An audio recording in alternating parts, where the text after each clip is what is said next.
Hello guys, this is sigma institute of excellence और हम आज पढ़ने जा रहे हैं इंटीग्रेटेड सोशल साइंस स्टैंडर्ड 8 का बुक से सिविक्स है, chapter 2 ideals of our constitution.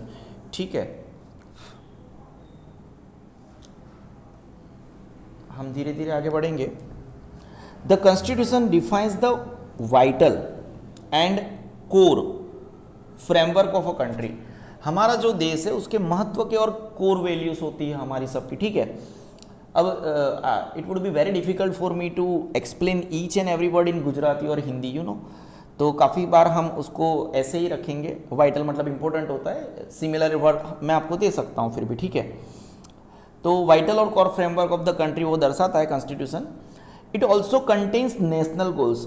हमारे जो नेशनल गोल्स होते हैं वो भी वो कंटेन करता है, जैसे राष्ट्र में हम क्या एज अ नेशन हम क्या करना चाहते, क्या अचीव करना चाहते which form the foundation of the country, जो एक देश का फाउंडेशन बेस रखता है। ठीक है, धीरे धीरे हम आगे बढ़ेंगे।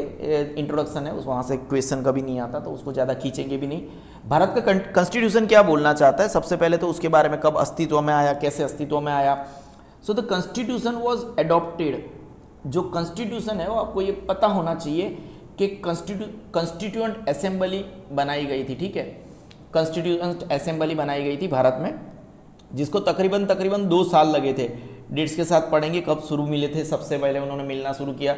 आप ये भी शायद इस चैप्टर में पढ़ोगे, और अब नहीं पढ़ोगे तो नेक्स्ट ईयर गुजरात बोर्ड की बुक में पढ़ोगे कि वो कितनी बार मिले थे, फिर उन्होंने कैसे फाइनलाइज किया चीज़ों को।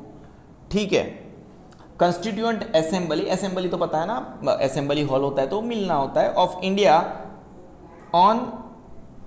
हमारा जो कॉन्स्टिट्यूशन था उसका ढांचा बन के तैयार था, कॉन्स्टिट्यूएंट असेंबली द्वारा उसको एडॉप्ट किया ऑन 26 नवंबर 1949। कब? हालांकि हम हमारा जो रिपब्लिक डे मनाते हैं वो कब मनाते हैं, 26 जनवरी 1950, तब जाके इट केम इनटू इफेक्ट। लेकिन सबसे पहले एडॉप्ट किया गया था कि अमल, ठीक है ना, हम इसको एक्सेप्ट करते हैं, ढांचा बन के तैयार है। 26 नवंबर 1949 को एडॉप्ट किया गया था कॉन्स्टिट्यूएंट असेंबली के द्वारा। लेकिन however it came into effect on 26 जनवरी 1950 के दिन वो अस्तित्व में आया था, इफेक्ट में आया था। A day selected for its historical significance. मतलब हम जब भी एक रिपब्लिक डे मनाएंगे, ठीक है ना, वो हम 26 जनवरी को मनाएंगे कि इस दिन से हमारा कॉन्स्टिट्यूशन है वो अस्तित्व में आया था।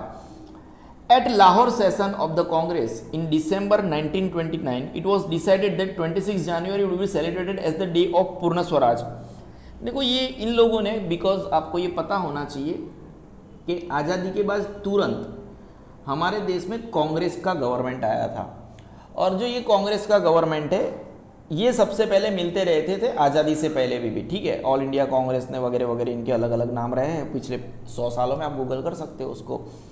तो ये जब 1929 दिसंबर में मिले थे, लाहौर सेशन मतलब लाहौर में मीटिंग हुआ था उनका, दिसंबर 29 में इन्होंने क्या डिसाइड किया था कि ये जो 26 जनवरी है उसको सेलिब्रेट किया जाना चाहिए पूर्ण Swaraj. What is the meaning of पूर्ण स्वराज?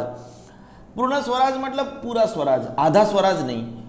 स्व मतलब खुद का राज, पूर्ण स्वराज। हमें इंग्लैंड का इंटरफेरेंस नहीं चाहिए था, तो हम चाहते थे कि 26 जनवरी एक पूर्ण स्वराज के दिन की, यानी कंप्लीट इंडिपेंडेंस, या तो पूर्ण स्वराज उसको गुजराती में बोलो, हिंदी में बोलो, या तो फिर कंप्लीट इंडिपेंडेंस बोलो, इंग्लिश में बोलो। ठीक है, तो उनको 26 जनवरी लिए उनके लिए हिस्ट्रिकल इंपॉर्टेंस था, इसीलिए कांग्रेस ने 26 जनवरी दिन को चूज किया that it will be come into effect. So when India became independent, 26 January was chosen as the day to declare the India a republic. इसीलिए भारत को रिपब्लिक चूज किया इन लोगों ने कि हम अपने आप को रिपब्लिक घोषित करेंगे ऑन द डे ऑफ 26 जनवरी। ठीक है, हम आगे बढ़ते हैं।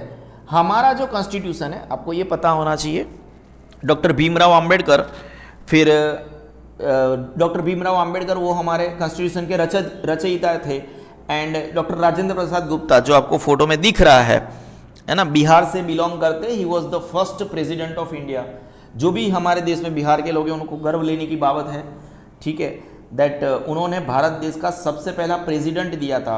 आपको ये भी पता होना चाहिए, जवाहरलाल नेहरू भारत देश के पहले प्राइम मिनिस्टर थे। ये जो फोटो में दिख रहा है लेफ्ट हैंड साइड पे डॉक्टर BR अम्बेडकर, वो हमारे देश के संविधान के रचयिता है, काफ़ी सारा श्रेय जाता है। तो हमारे जो कॉन्स्टिट्यूशन है उसके कैरेक्टरिस्टिक्स क्या है, फीचर्स मतलब कैरेक्टरिस्टिक्स, लक्षण क्या है। India has the longest written, wow, Bharat का सबसे ज़्यादा, भारत का जो कॉन्स्टिट्यूशन है सबसे लंबा है।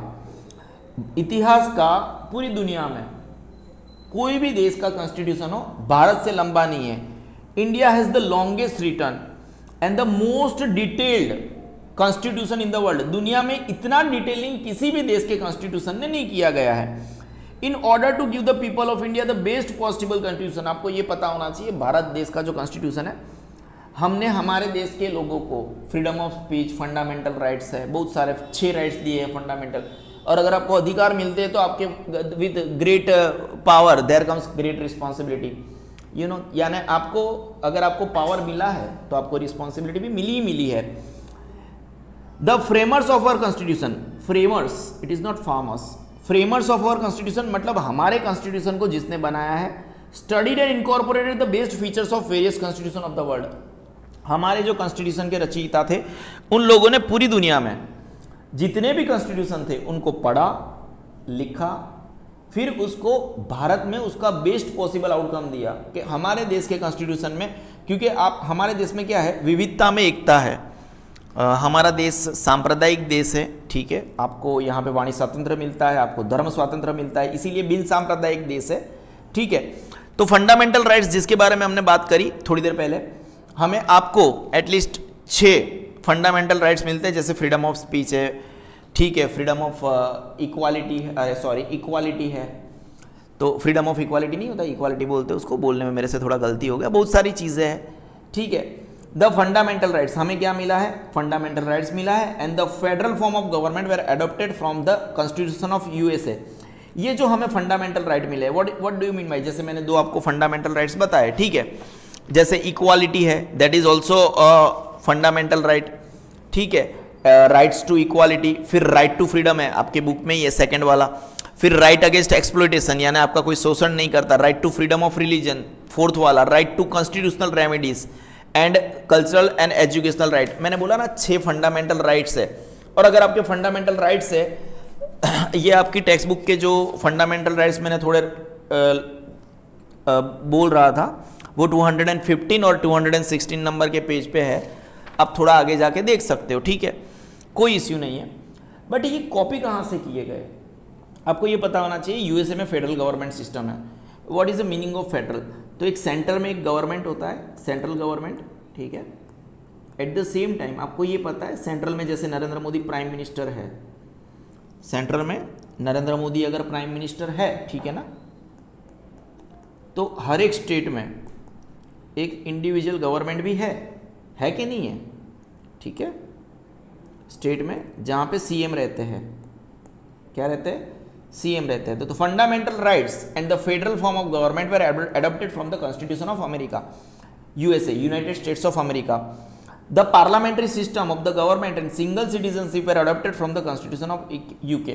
What is the meaning of single citizenship?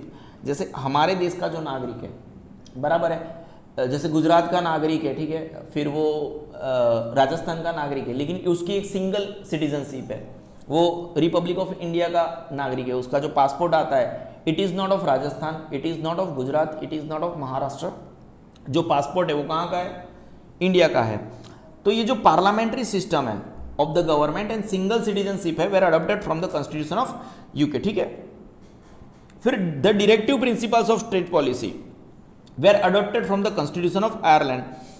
जो स्टेट पॉलिसी है उसके डायरेक्टिव प्रिंसिपल्स है कि उनको कैसे काम करना है, ठीक है। तो देखो हमारे देश के कॉन्स्टिट्यूशन में, जब हमारे कॉन्स्टिट्यूशन के प्रणेता थे, जिन लोगों ने मिलजुल के कॉन्स्टिट्यूशन को बनाया, तो अलग अलग देश से अलग अलग चीज़ों को लिया गया है, ठीक है। तो डायरेक्टिव प्रिंसिपल्स मतलब स्टेट कैसे काम करेंगे, उनके लिए कुछ डायरेक्टिव प्रिंसिपल्स है। तो ये कहाँ से उठाए गए, from the constitution of Ireland. फिर हमारे देश में 5 ईयर प्लान्स चलते हैं, ठीक है, 5 वर्षीय योजना।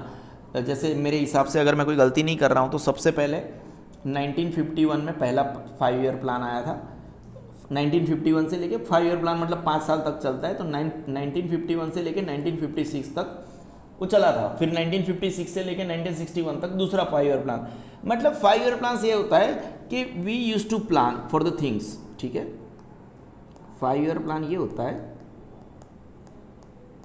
जहां पे हम सोचते हैं कि नेक्स्ट 5 साल के दौरान हम क्या क्या चीजें करेंगे, ठीक है ना। तो ये जो 5 ईयर प्लान से हमारे एंड फंडामेंटल ड्यूटीज है वो किससे अडॉप्ट किए गए थे हमने, were adopted from the constitution of former, ये रसिया की बात कर रहे हैं, जब जो सोवियत यूनियन था, ठीक है ना, वो रसिया एक था, ठीक है। उसके बाद में उसके टुकड़े किए गए ऑल दोज थिंग्स, ठीक है। हम थोड़ा आगे बढ़ते हैं। और कॉन्स्टिट्यूशन वॉज ड्राफ्टेड, हमारा कॉन्स्टिट्यूशन कब ड्राफ्ट किया गया था, 1949 में ड्राफ्ट किया गया था, मतलब उसका ड्राफ्ट रेडी था। And since then several changes, amendments आते रहते हैं, चेंजेस होते हैं, have taken place in our country. फिर उसके अंदर कॉन्स्टिट्यूशन में काफ़ी सारे चेंजेस आते हैं। अमेंडमेंट मतलब सुधारे होते हैं, ये रहा उसका मतलब। अमेंडमेंट मतलब एडिशन बोल दो, सुधारे बोल दो, ये रहा वर्ड, हम ऊपर ही है। Thus it is essential to make modification, कोई भी मतलब जैसे वक्त आ गया, जैसे पहले के ज़माने में इंटरनेट नहीं था तो साइबर क्राइम नहीं हो सकता था, एग्जाम्पल दे रहा हूँ, ठीक है। साइबर क्राइम पॉसिबल ही नहीं था, लेकिन अब इंटरनेट आ गया तो साइबर क्राइम आ गया। तो पहले के ज़माने में जब वो नहीं था तो उसके लिए कोई सज़ा बनती ही नहीं थी, समझ रहे हो। तो अब जैसे जैसे नई नई चीज़ें आती है तो नए नए गुनाह होते हैं, लोग फ्रॉड करते हैं, उसके लिए मॉडिफिकेशन ज़रूरी होता है। Thus it is essential to make modifications in the constitution according to the changing condition। जैसे जैसे वक्त बदलता है, एग्जाम्पल मैंने दिया, वैसे वैसे आपको कॉन्स्टिट्यूशन के अंदर मॉडिफिकेशन चाहिए। This modifications are made through a procedure called amendment. इसको अमेंडमेंट मतलब होता है सुधारा या तो एडिशन, क्या बोलते हैं, एडिशन या तो सुधारा। And amendment can be defined as a change in the provisions of the constitution through an act. Amendment को आप कैसे डिफाइन कर सकते हो, and amendment can be defined as a change in the provisions. जो कॉन्स्टिट्यूशन की जो भी प्रोविजंस है उसके अंदर जब हम चेंज करते हैं उसको ही हम क्या बोलते हैं, अमेंडमेंट। कोई भी कायदा है उसको उसके अंदर चेंजेस करने के लिए हम अमेंडमेंट्स लेके आते हैं। Amendments have to be passed by both the houses of parliament. आपको ये पता होना चाहिए हमारे देश में 2 हाउस है, एक लोअर हाउस है, ठीक है, जिसको हम लोकसभा बोलते हैं, जिसके हम चुनाव करते हैं। एक अपर हाउस है, ठीक है, जिसका चुनाव हम नॉर्मल लोग वोटिंग नहीं कर सकते, जिसको हम राज्यसभा बोलते हैं, ठीक है। तो जब भी कोई चेंजेस करने होते हैं आपको, ठीक है, जब भी आपको कोई चेंजेस करने होते हैं, ठीक है, तो आपको दोनों हाउसेस से जैसे लोकसभा में 543 मेंबर्स है, राज्यसभा में 253 मेंबर्स है, तो दिस इज डिवाइडेड बाय 2, यानी वो लगता है 272 मेंबर्स का वोटिंग चाहिए। और इसका अगर आधा डिवाइडेड बाय 2 करने चाहो और +1, यहाँ पे भी मैंने +1 कर दिया है बाय डिफॉल्ट, यहाँ पे भी आपको 2 डिवाइड करके, यानी 126 मेंबर्स आपको अपने पक्ष में वोट चाहिए, तब जाके आप किसी भी कायदे में सुधारे कर सकते हो। तो अमेंडमेंट्स यानी कोई भी चेंजेस, समझ लो चेंजेस इन एग्जिस्टिंग लॉ, वो अगर आपको करना है have to be passed by both the houses of parliament and must be approved by the president. ये पार्लियामेंट पे बोथ द हाउसेस यानी दोनों जगह से आपको परमिशन तो लेना है, एट द सेम टाइम आपको किसकी परमिशन चाहिए, प्रेसिडेंट की परमिशन चाहिए। व्हेन आवर कॉन्स्टिट्यूशन, जब हमारा constitution word adopted, it had 395 articles. अभी मैं ये सब चीज़ें नहीं बता सकता, ठीक है ना, जब भी हमारा ऑफलाइन क्लास होगा मैं आपको बताऊंगा कि ये आर्टिकल्स क्या चीज़ होते हैं, ठीक है, और आपको ये भी बताऊंगा कि कॉन्स्टिट्यूशन में आर्टिकल्स है, ठीक है ना, बट अगर कोई दूसरे लॉ होते हैं उसके अंदर सेक्शंस होते हैं, ठीक है ना। तो आपके कॉन्स्टिट्यूशन में 390, ये फिर देखो हर एक चीज़ें हम ऑनलाइन क्लासेस के बच्चों के लिए नहीं रखते, ये चीज़ एक्सक्लूसिवली हमारे जो ऑफलाइन बच्चे क्लास में पढ़ने आते हैं उसको मैं बताऊंगा आर्टिकल्स क्या होता है, उसमें को कैसे पढ़ते हैं। तो हमारे कॉन्स्टिट्यूशन में जब वो एडॉप्ट किया गया तब कितने आर्टिकल्स थे बेटा, 395 आर्टिकल्स थे, पता चला। और उसके अंदर शेड्यूल्स कितने थे, 8 शेड्यूल्स थे जब उसको अमल में लाया गया। लेकिन नाउ जब ये बुक छपी, बुक छपने के बाद काफ़ी सारे चेंजेस होते हैं।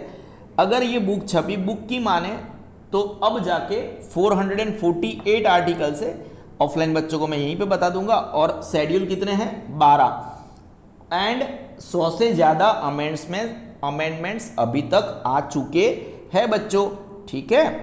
द प्रीएम्बल, देखो जैसे आपको कोई भी बुक पढ़ना है, ठीक है ना, अगर आपको कोई भी बुक पढ़ना होता है तो उसका फेस देखते हो, आमुख देखते हो, उसके अंदर जो भी लिखा होता है उस समरी टाइप ऑफ थिंग होता है कि आप अंदर क्या एक्सपेक्ट कर सकते हो, ठीक है ना। जैसे आपकी ये पर्टिकुलर एसएस की बुक जो आप पढ़ रहे हो, उसको उसका फ्रंट पेज देखो, आपको पता चल जाएगा, समझ रहे हो। पहले दूसरे पेज में वो लोग राइटर जो एडिटर होता है उसके भी लिखावट होती है कि आप क्या एक्सपेक्ट कर रहे हो, ठीक है। तो प्रीएम्बल है, वो क्या बताना चाहता है, it is introductory document. Preamble is an introductory document, मतलब उसके अंदर सब समरी जैसा होता है जो एक्सप्लेन करता है the goals of the government, government के गोल्स क्या रहने वाले वो आपको एक्सप्लेन करने वाला है। It states the AIIMS and objectives of the constitution, हमारे जो कॉन्स्टिट्यूशन के जो एम्स है उसको वो दर्शाएगा, एज वेल एज वो क्या दर्शाएगा, aims as well as objectives of the constitution को वो दर्शाने वाला है। Go to the next page to read the full text of our preamble, ठीक है। ये जो प्रीएम्बल है उसका एक फुल टेक्स्ट है, आई डोंट थिंक सो वो आपके एग्जाम में आएगा, बट मैं उसको हल्का सा हाईलाइट कर देता हूँ, ठीक है। The constitution of India preamble, we the people of India having solemnly resolve to constitute India into the, मैं आपको ये बता दूं यहाँ पे जो सेक्युलर और ये सब वर्ड है वो 1975 में मिसेस इंदिरा गांधी की गवर्नमेंट ने यहाँ पे ऐड किए थे, और अगर हमें ये सेक्युलर वर्ड हटाना है then we have to work so much hard to remove this particular secular word because we are a Hindu nation, ठीक है। जैसे हमारे पड़ोसी देश प्राउडली बोलते हैं कि they are Islamic nation, why should we not speak like that, समझ रहे हो आप। So there are so many changes needed to be done. Solemnly resolve to constitute India into a sovereign socialist, यहाँ पे जो वर्ड है हम अलग अलग तरीके से पर्टिकुलर वर्ड को, जैसे आप नीचे आपकी बुक में नज़र डालोगे तो सोवेरेन आपको सबसे पहले पढ़ना है, उसके बाद में सोशलिज्म पढ़ना है, फिर सेक्युलरिज्म पढ़ना है, डेमोक्रेटिक और रिपब्लिक, ये सब वर्ड्स आपको डिटेल में पढ़ना है। And to secure all its citizens, justice देना है सबको, social economic and political liberty of thought expression belief faith and worship, equality of status and opportunity and to promote among them all fraternity, assuring the dignity of the individual and the unity and integrity of the nation in our constituent assembly this 26th day of November। देखो ये word already लिखा गया है, constituent assembly में वो लोग 26 नवंबर को हमारे कॉन्स्टिट्यूशन को उन्होंने पास कर दिया था, एडॉप्ट कर दिया था। देखो ये यहीं पे प्रीएम्बल में ही लिखा है 26 day of November 1949 do hereby adopt enact and give to ourselves, खुद को, ऐसा नहीं कि सिर्फ जनता को, वो अपने आप को भी एक कॉन्स्टिट्यूशन दे रहे थे। और एक अगर आप प्रीएम्बल की केयरफुल स्टडी करना चाहो, a careful study of the preamble reveals that it is the people of India who are stating their aims, लोग अपने एम्स दर्शा रहे हैं, गिविंग पावर टू देमसेल्व्स, खुद को पावर दे रहे हैं। इट दस डेपिक्स, दर्शाता है, डेपिक्स का मतलब क्या बेटा, दर्शाना, रिवील करना, ठीक है। हिंदी में नहीं लिखा है, मैंने गुजराती में लिखा है फिर ऊपर लीटी कर दिया है, मुझे इतना हिंदी लिखना नहीं आता है, ठीक है। रिवील्स मैं इंग्लिश में लिख सकता हूँ, ठीक है, मैंने पहले ही बोला था I will try to make it as English as possible. Depicts दर्शाता है the hopes and aspirations of the people of India, Bharat की जो जनता है उनकी जितनी होप्स है और एस्पायरेशंस है, मतलब क्या बनना चाहते हैं वो, ठीक है, उसके बारे में ये आपको ज़्यादा नॉलेज देता है, ठीक है ना। कोई डाउट है? Every government must keep the main principles of our constitution in mind while framing the laws. Let us read about some such principles. Sovereignty के बारे में हम पढ़ते हैं, ठीक है। सोवरेनिटी क्या चीज है? Sovereignty is the freedom to govern oneself within a territory, अखंडता बोल दो, and to free from any external control. Sovereignty ये चीज़ है, जैसे समझो चाइनीज़ गवर्नमेंट है, चाइनीज़ गवर्नमेंट हमारे एरिया में घुस जाती है, ठीक है, मतलब आर्मी बोल दो, चाइनीज़ की जो आर्मी है वो अगर हमारे बॉर्डर के अंदर घुस जाती है तो उन्होंने हमारी सोवरेनिटी भंग की है, क्योंकि हमें हमारे एरिया में विदाउट एक्सटर्नल कंट्रोल एकदम फ्रीली रहने का अधिकार है। Sovereignty is the freedom to govern oneself, खुद को गवर्न करने का, विद इन अ टेरिटरी, खुद की टेरिटरी में, and to be free from external control, और बाहर के कोई भी कंट्रोल से हमें फ्री रहना है। All Indians are free to govern themselves, हमें खुद को कंट्रोल करने के लिए हम फ्री है, एंड टू मेक लॉस, और हम लॉ बनाने के लिए भी फ्री है, हम अपने लिए कुछ भी लॉ बना सकते हैं। There should be no external interference, बाहर से हमारे ऊपर कोई भी प्रभाव नहीं पड़ सकता, ठीक है। There should be no external interference, बाहर से हमारे ऊपर कोई कंट्रोल नहीं कर सकता किसी भी प्रकार का in the functioning of the government. हमारे देश को गवर्न करने के लिए आई डोंट थिंक सो किसी को भी इंटरफेरेंस करना। सोशलिज्म के बारे में बात करेंगे। सोशलिज्म मीन्स दैट एवरीवन, यानी हर कोई, ठीक है। सोशलिज्म मतलब क्या? Everyone must enjoy social and economic equality. Bharat देश में जो सामाजिक और आर्थिक इक्वालिटी मिल रही है उसको हर कोई एंजॉय कर रहा है। हालांकि बहुत सारी चीज़ें यहाँ पे ऊपर नीचे होती है, सबको आर्थिक समानताएं मिलती नहीं है। जैसे आपका पड़ोसी हो ज़्यादा अमीर हो सकता है, आपसे गरीब हो सकता है, ठीक है, हर कोई समान नहीं होता है। तो लेकिन फिर भी सोशलिज्म का मतलब होता है एवरीवन मस्ट एंजॉय, सब सामाजिक और आर्थिक समानताएं एंजॉय करने चाहिए, मतलब सबको मिलनी चाहिए, कुल मिला के ऐसा बोलना चाहते हैं। अंडर सोशल इक्वालिटी, सामाजिक समानता के अंदर everyone must have equal status and opportunities. देखो इक्वल स्टेटस तो बहुत टफ होता है, किसी भी देश में सबका समान स्टेटस नहीं होता है। हाँ, अगर अपॉर्चुनिटीज की बात करें तो सबको समान मिलनी चाहिए। हालांकि वो चीज़ें किसी भी देश में मुश्किल होता है कि सबको समान तक के मिले। जो बंदा आगे, जिनके माँ बाप आगे, उनको ज़्यादा अपॉर्चुनिटीज मिलती है, ठीक है ना, उनका समाज में स्टेटस भी ऊपर होता है। इकोनॉमिक, देखो हमने अगर सोशल इक्वालिटी की बात करी तो everyone must have equal status and opportunities, लेकिन जब आपने पैसों की बात करी, इकोनॉमिक इक्वालिटी की बात करी, refers to equitable distribution of wealth, मतलब कि भारत देश में जितनी वेल्थ है वो सबको इक्वल में बांट दी जाए। ऐसा कहाँ है? हमारे देश में ऐसा है? किसी के पास ज़्यादा पैसा है, किसी के पास कम पैसा है, तो ये सब बोलने की बातें हैं। And a decent standard of living for all, मतलब सबका एक ढंग का स्टैंडर्ड ऑफ लिविंग हो। स्टैंडर्ड ऑफ लिविंग में क्या क्या आ जाता है? रोटी, कपड़ा, मकान, education plus health plus car plus AC वगैरह वगैरह वगैरह। तो क्या सबके पास होता है? सेम नहीं होता। किसी के पास साइकिल का भी ठिकाना नहीं होता। तो सबका स्टैंडर्ड ऑफ लिविंग सेम नहीं होता। स्टैंडर्ड ऑफ लिविंग मतलब समझन पड़ा ना बच्चों? Our society is an unequal society, वही तो कब से मैं बोल रहा था, इक्वल सोसाइटी नहीं है हमारा। समाज एक समान समाज है, असमान समाज है ना, unequal society.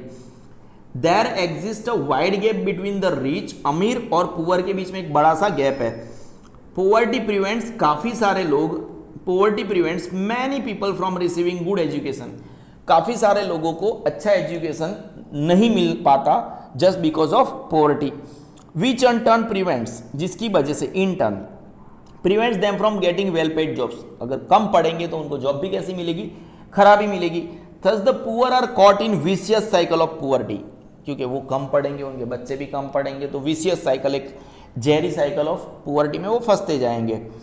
For the proper development of our country, हमारे देश का प्रॉपर तरीके से डेवलपमेंट हो, इसीलिए it is important to bridge the gap between the rich and the poor, अमीर और गरीबी के बीच का ये जो गैप है, bye achieving both social and economic equality, जिसके बारे में हम बात कर रहे थे, लेकिन which is very very tough. अगर आपको आपके देश को आगे लेके जाना है, विकास करना है, प्रॉपर डेवलपमेंट करना है, किसका? हमारे देश का, तो आपको क्या करना है? It is important to bridge the gap between the rich and the poor by achieving both social and economic equality, social and economic equality, ठीक है। अब हम सेक्युलरिज्म पढ़ना चाहेंगे, और हमने जो रेड पेन लिया था उसको हम थोड़ा चेंज करके ब्लैक वापस ले लेंगे। सेक्युलरिज्म ये बहुत बड़ी चीज़ है। अभी आपकी लाइफ की शुरुआत भी नहीं हुई, आप 8th स्टैंडर्ड में हो, धीरे धीरे आपके जीवन में सेक्युलरिज्म वर्ड से या तो प्यार करोगे या तो नफरत करोगे, दो में से एक चीज़ होगा। मैं ऐसे कोई शीर्ष आपके दिमाग में डालना नहीं चाहता हूँ, ठीक है, कि आप सेक्युलरिज्म से प्यार करो या नफरत करो। सेक्युलरिज्म ये कहना चाहता है कि आपके देश में, यानी आपका देश का नाम है अभी INDIA, इंडिया, आपके देश में किसी को भी कोई भी धर्म अपनाने का अधिकार है, विच इज़ वेरी टफ। क्यों भाई? पाकिस्तान में तो सब मुस्लिम को ही मानते हैं कि मुस्लिम ही होने चाहिए, हर जगह पे अपने धर्म को प्रायोरिटी है। अब हमारे दुनिया में, पूरी दुनिया में एक भी देश ऐसा नहीं है जहाँ पे हिंदू के लिए आप बोल सकते हो नेपाल था, लेकिन वो लोग भी अपना कॉन्स्टिट्यूशन चेंज करते रहते हैं।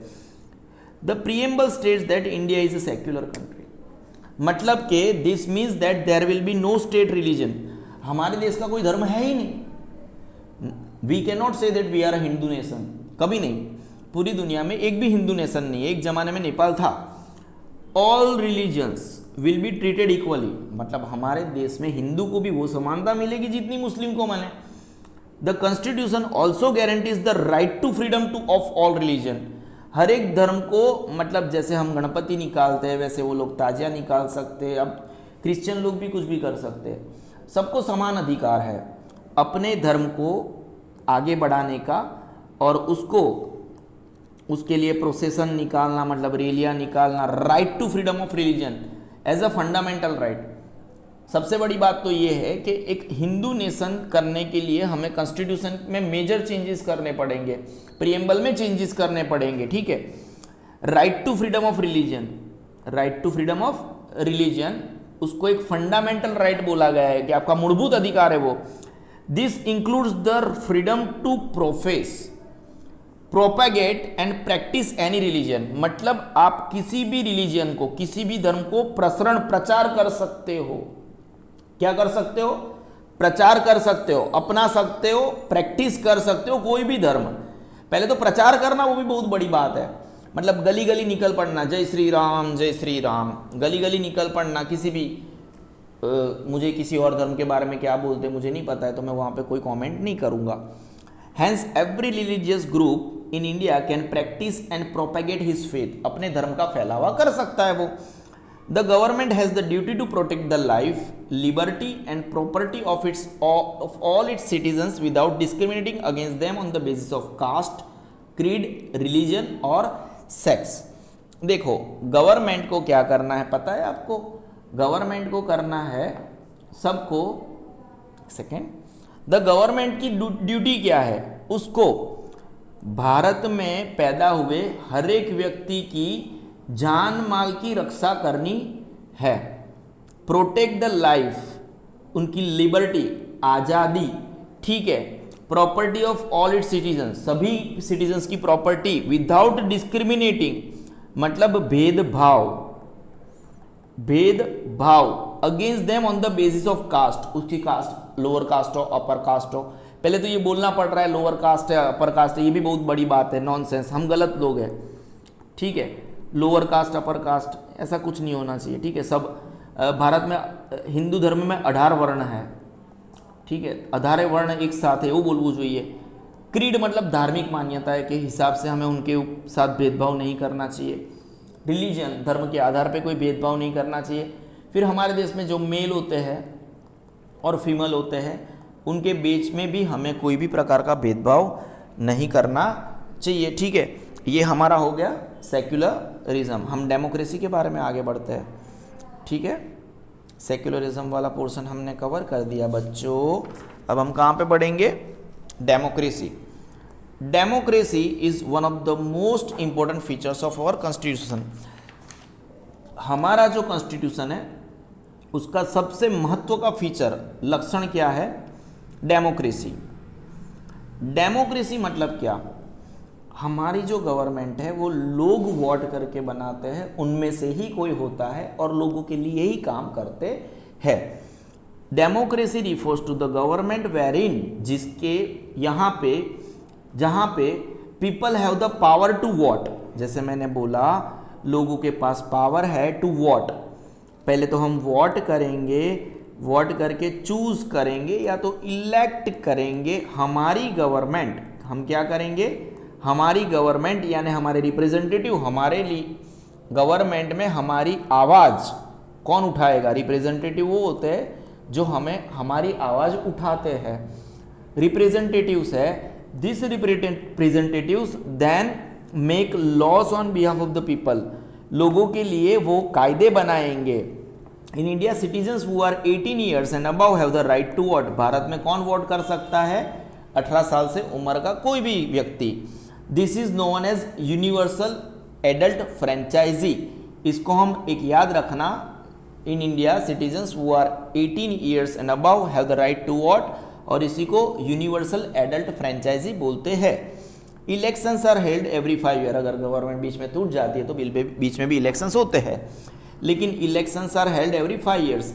If the people are dissatisfied, अगर असंतोष है with the government, they can vote it out, तो 5 साल के बाद बोलो निकलो।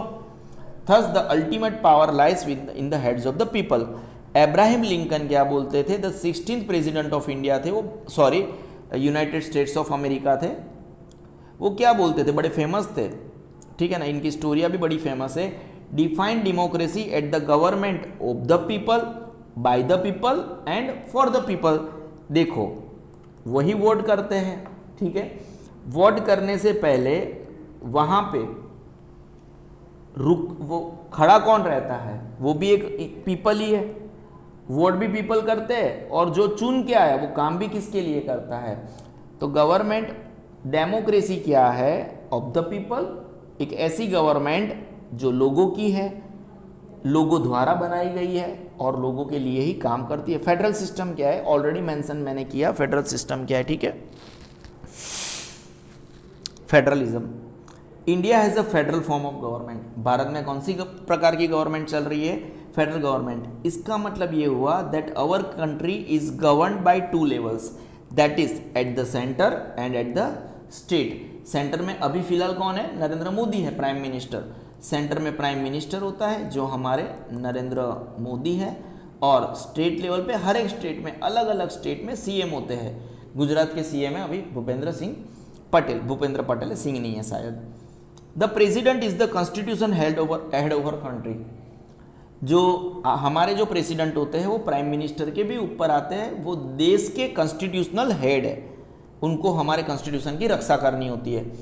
Prime minister heads the government at the centre and the parliament makes laws for the country, और पार्लियामेंट देश के लिए लॉ बनाती है। As we already discussed, prime minister किसको हेड करते हैं, सेंटर की गवर्नमेंट को, और जो पार्लियामेंट है जहां पे मोदी हेड है, नरेंद्र मोदी प्राइम मिनिस्टर है, वो देश के लिए कायदे बनाती है। अब कायदे स्टेट लेवल पे आ जाते हैं। Eight the state level the governor is the nominal head while the chief minister heads the government. जैसे हमारे देश का जो हेड है वो प्रेसिडेंट है, वैसे स्टेट का हेड कौन है, गवर्नर है, नॉमिनल हेड है। While the chief minister heads the state government. The Vidhansabha और the state legislature makes law for the state. जैसे देश के लिए पार्लियामेंट में कायदे बनते हैं, वैसे ही विधानसभा में या तो स्टेट लेजिस्लेचर में स्टेट के लिए कायदे बनते हैं, जो सीएम लोग बनाते हैं। The powers and functions of the centre and the state governments have been clearly defined under 3 list, union list, state list and concurrent list. आप समझ रहे हो चीज़ों को, इन डिटेलिंग हम नहीं करेंगे, जितना पढ़ाया गया है उतना ही रखेंगे, उससे ज़्यादा पढ़ने की कोशिश नहीं करेंगे, ठीक है। भारत कैसा है देश है बेटा, India is a democratic Republic, लेकिन इसके बारे में हम नेक्स्ट लेक्चर में देखेंगे। आपके लिए मैं ये पूरा चैप्टर एसएस का बना दूंगा। This is sigma institute of excellence.